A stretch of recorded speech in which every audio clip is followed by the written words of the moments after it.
Charlie, what do we know? Right. Hi. We're hearing from people familiar that China is considering, as you mentioned, easing home buying restrictions in major cities, including Beijing and Shanghai and some other first-tier cities.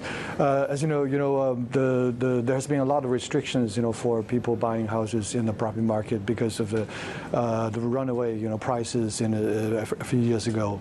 The authorities, put in place a lot of restrictive measures.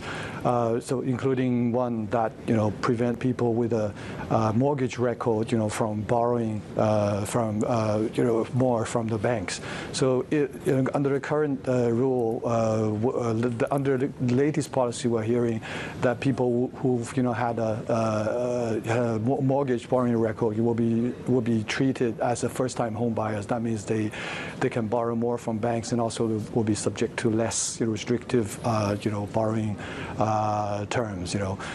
So that's a way, obviously, to drive up demand for housing in big cities where prices have been falling and also sales volume, have been increasing.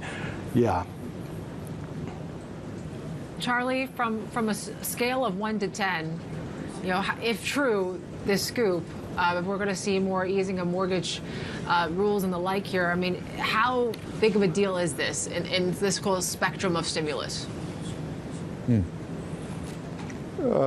Pretty big one. As you know, the property industry accounts for a big chunk of China's GDP, up to 25% by some estimates. So demand for property is key to boost the economy.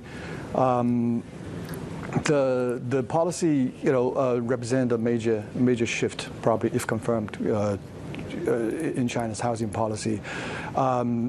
Actually, China's PBOC official, the head of PBOC's monetary department, Zhou Lan, made some comments about the prospect of further easing at last week's presser. He said something like, all the previous cooling measures that were, implemented during the boom years will be optimized gradually.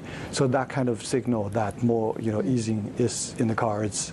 Yeah, that's what we're hearing. And also we're hearing that China may relaunch some redevelopment projects, shantytown redevelopment projects in major cities. And that will definitely, dry up more investment into the sector.